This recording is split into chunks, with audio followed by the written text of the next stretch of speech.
Welcome back, everybody. It's now my pleasure to introduce our final keynote speaker of the conference, the Honorable Minister Murray Rankin, Minister of Indigenous Relations and Reconciliation. Good morning. You can hear me okay? I can hear you great, yeah. Well, let me get going. Yeah, please. Thanks We're delighted you can join us today. I really appreciate it, Dallas, and thanks for inviting me today to speak to this important event. I'm really grateful. I'm here in the legislature in Victoria, in Lekwungen-speaking territory, the Esquimalt and Songhees nations, and I want to acknowledge, as I begin, the chiefs and the elders and all the representatives from the various First Nations who are with us today, at least virtually. I think you had the opportunity earlier this morning to hear from my colleague Katrine Conroy, the Minister of the Minister of Forests, Lands, Natural Resource Operations, and Rural Development. That's quite a mouthful. She's doing a great job. And I think you've also heard from Sheila Malcolmson, who is the Minister of Mental Health and Addictions. Spoke to you yesterday. I want to acknowledge all my fellow speakers and panelists who have gathered here and spoken and participated yesterday and today at this important event. You know, I appreciate the name at the title of the conference. It highlights the word opportunities, and it gives everybody a chance to hear about many positive stories. I'm going to tell a few examples myself about what's going on in Indigenous communities across this great province. These are stories of partnerships built between Indigenous communities and resource development sectors. They're stories about economic opportunities built through the participation of Indigenous peoples in major projects as equity partners or in other arrangements. Also important stories about training and employment opportunities in Indigenous communities across British Columbia. I think it's important to start by saying that successful partnerships are going to bring significant opportunities, there's that word again, not just to Indigenous communities, but to communities across the province. Opportunities for resource development, small business, large business, all levels of government. These opportunities can come from sustainable resource development projects, which we're all committed to in this province. And of course, it's probably trite to say, but I'll say it anyway. When Indigenous communities are prosperous, all of us are prosperous because of the spin-off, the indirect benefits that come from that opportunity. I was asked to talk about something that is central to my role as Minister of Indigenous Relations and Reconciliations, and that's the Declaration Act and the action plan that is emerging under it. First of all, in 2019, late in the year, a unanimous legislative assembly, all three parties supported implementing the Declaration of the Rights of Indigenous People into the laws in British Columbia. And that act provides many opportunities, I think, to deepen our relationships with Indigenous peoples. I'd like to provide you now with a bit of an update on the implementation and talk about some of those opportunities. Under the Act, we've developed a draft action plan. Taken us a year or so, we've consulted and engaged. We released it in June for further consultation. Haven't got to tell anybody on this call about what a crazy year we've had with the wildfires, the discoveries of the 215 pandemic. And so we therefore extended the period of consultation. We've had many meetings with First Nations and Indigenous partners to make sure we've heard their thoughts. We've received a lot of submissions and feedback online, and what we've heard so far has confirmed a lot of what we heard in our initial engagement, namely that we've got to make progress on economic reconciliation. We're taking a note of a lot of important feedback that we've received, and we're going to finalize this action plan and hopefully bring it out within the next few months. And why is it so important? Why does it matter to the resource industry? It matters because Indigenous title and rights matter. Indigenous title and rights are established clearly in recent court rulings.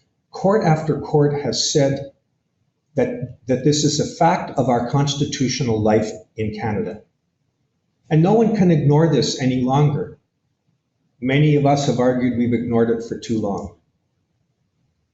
So acknowledging those rights and title gives us, industry, government, Indigenous peoples, a basis from which to work together in positive, productive ways, and to benefit from the many opportunities that I think these new relationships we're forging will create. And that's why we're implementing UNDRIP. And that's why it becomes, I think, that task an essential part of my role and the government's mandate. All ministries, all agencies of the provincial government are engaged. Free, prior, and informed consent is an integral aspect of the United Nations Declaration on the Rights of Indigenous Peoples. It means engaging with Indigenous people on proposed activities in their territories right from the beginning. And that's key. Not a little bit of talk later on, but engagement, respectful engagement. I heard that word this morning. And respectful partnerships foster these opportunities, and they create predictability, which industry has sought, and it creates good jobs. Jobs for Indigenous peoples, jobs involving industry and businesses, small and large, communities, families everywhere in our province. That's the vision that we're trying to achieve.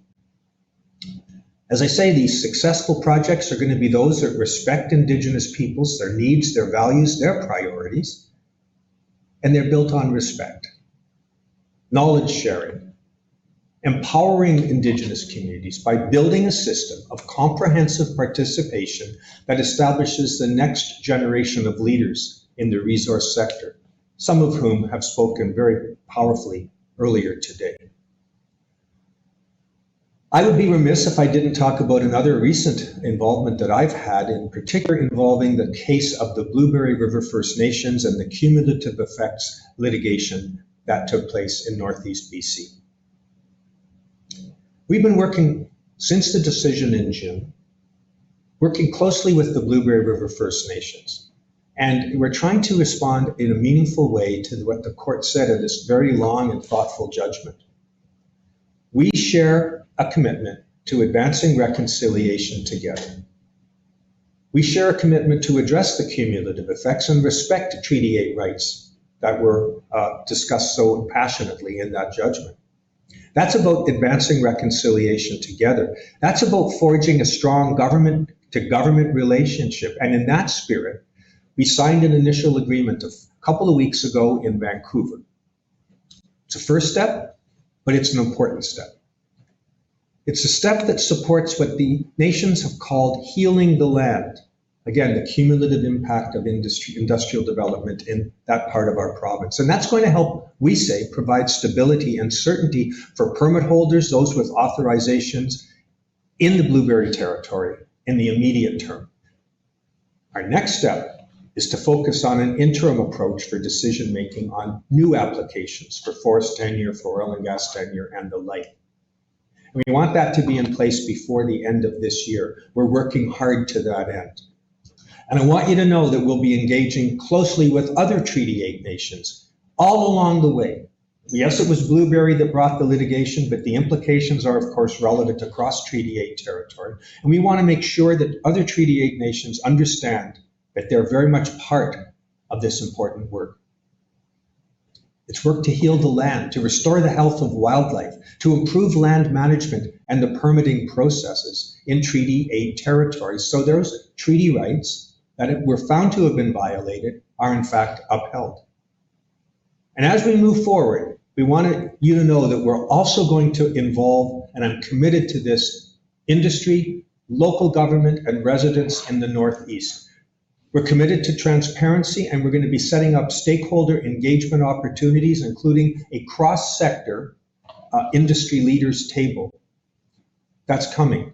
And it's critically important that we work together in the Northeast. And I know people are going to roll up their sleeves and do just that.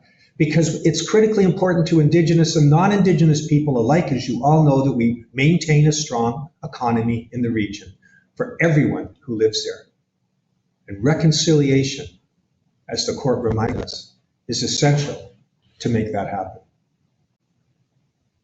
So in the end, opportunities in the resources sector are all about people, about communities, about their livelihoods of people, and about our joint future. So I'd like to now shift gears a little bit and share some really great examples of our work over the last year with First Nations. Let me start with the Sisha, the former Seashell Nation, the Sisha gravel lands. Since 1998, the province leased some 616 hectares to Lehigh Hansen Materials for gravel extraction business. I've got to tell you how important aggregate is in construction. The province transferred the lands to the Sisha Nation in February of this year. And in February, the Sisha signed a lease with Lehigh Hansen to continue gravel production. What does that do? It ensures long-term business certainty both for the company and for the Sisha Nation. The transfer of these lands is creating opportunities for growth and will bring long-term economic, cultural, and social benefits to the entire Sunshine Coast region. The transfer of these lands is a powerful example of the kind of progress we can make when partners come together with a unified approach. I think that is reconciliation in action. A second example is the Haida Changing Tides Agreement. Just last month, we signed the tripartite Changing Tides Agreement with the Haida. It's based on recognition of the Haida Nation's inherent title and rights with respect to the whole terrestrial area of Haida Gwaii, including, as I say, inherent right to self-government. It's a big step. It's an important step in avoiding, we hope, litigation. It also commits us to negotiate in good faith to reconcile interests, including laws and management of resources, in the marine area of the Haida Gwaii, in which, of course, the federal government has significant constitutional responsibility. So the discussions we're undertaking are going to include a whole range of topics that will address the resource industry's relationship with Haida in the Haida Gwaii area. Forestry measures, resources for government capacity, social and cultural measures, business opportunities, fisheries, marine matters, that'll all be the stuff of what we're going to be discussing. So I think that this particular agreement marks a path forward, a unique path forward for the province, for Indigenous communities and resource industry partners to walk together. I have a quote from a gentleman entrepreneur named Danny Robertson, who is on Haida Gwaii, and commenting on this agreement said as follows, I'm quoting, "As a resident and entrepreneur on Haida Gwaii with several businesses in various industries, I celebrate and welcome this exciting news. The necessary recognition of Haida title will remove uncertainties and provide a foundation that our communities and local economy can build from with confidence in balance with the environment." Close quote. That's a great endorsement for the path forward. I am very excited about where we're going on Haida Gwaii. Let me give you a third and final example involving the Lake Babine Foundation Agreement. This landmark tripartite reconciliation agreement was signed with the Lake Babine Nation just last year. And it sets the foundation for a 20-year journey, step by step, to implement and recognize Lake Babine rights and title in their territory. This is giving an opportunity that leads to, I say, greater prosperity, partnership, and economic benefits that will benefit everyone in that region of our province. Lake Babine wants to increase their involvement in the forest industry, and this agreement commits 20,000 hectares of Crown land to support Lake Babine's development in the forestry sector. It's critical to their growth and to that part of the province for non-Indigenous people as well. The nations expressed a very strong desire to build and maintain strong working relationships with forest companies. And we will use this agreement as a roadmap elsewhere in our province. It's a roadmap on how we'll be able to work together and collaborate on major land and resource decisions. I'm excited about this agreement. I think it offers an innovative new model for future agreements with Indigenous peoples across British Columbia. And it's really a concrete example of how Canada and British Columbia are working with the nations to put United Nations principles, the UNDRIP principles, into practice. So let me finish up. I'd like to return to the Declaration Act and the need to create certainty, transparency, predictability. That's what I think is critical to the resource sector and, of course, to Indigenous peoples as well. We want to create a positive investment climate for British Columbia's resource sector, and we need, in doing so, to create investor confidence. I think you've heard about this before, but I'm going to say it again. You know, the ESG standards, the so-called environmental, social, and governance standards, are a growing consideration for investors around the world. We've heard about that in the climate change context. There's trillions of dollars of investment where ESG standards are at the center of decision making. ESG typically includes recognition of Indigenous rights. And I say to resource companies, BC has a competitive advantage in this area as ESG becomes a leading guidepost for investment. Jurisdictions with strong ESG track records are well positioned to attract international business and investment. I think that is an advantage with our Clean BC plan and with our commitment to UNDRIP like no other province that's going to help us create a stronger resource sector. Our proactive approach to implementing UNDRIP is going to underpin that strength and confidence, and I am very positive about our future together. But I reiterate, we have to work together with Indigenous communities to build strong, sustainable economy everywhere in our province. So walking this shared path forward creates these opportunities, to go back to the key word, for both Indigenous peoples and the resource sector as a whole. I think it's a bright future. I am very optimistic and positive about this province. I'm looking forward to working with you and others. It's been an honor to be here with you today. And again, I raise my hands to the organizers. Thank you for inviting me. Thank you, Minister Rankin, for your insights and participation. Well, it's been an interesting 2 days. It's so hard not doing this live and being able to have more interactions with you all. But I so appreciate that you've given us your time and energies to hear what some of our esteemed speakers have had to say. I've been wearing my orange shirt for the last couple days just because, well, it's a big shirt and it fits me well. It's baggy and it's comfortable. But it's just a reminder out there that these atrocities have happened to our communities. We're not holding them over people's heads, but they have to understand them so we can heal and move on.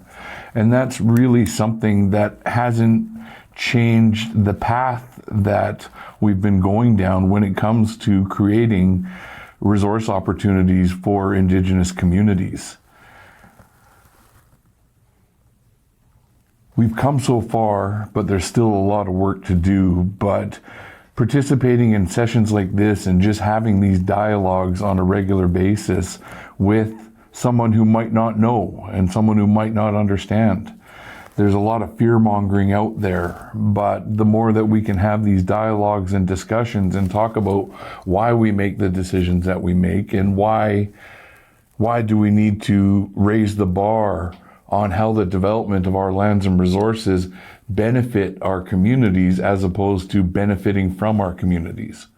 And so I just really want to thank everybody for their time and energy. I want to thank my friends at C3 Alliance who have helped pull this together.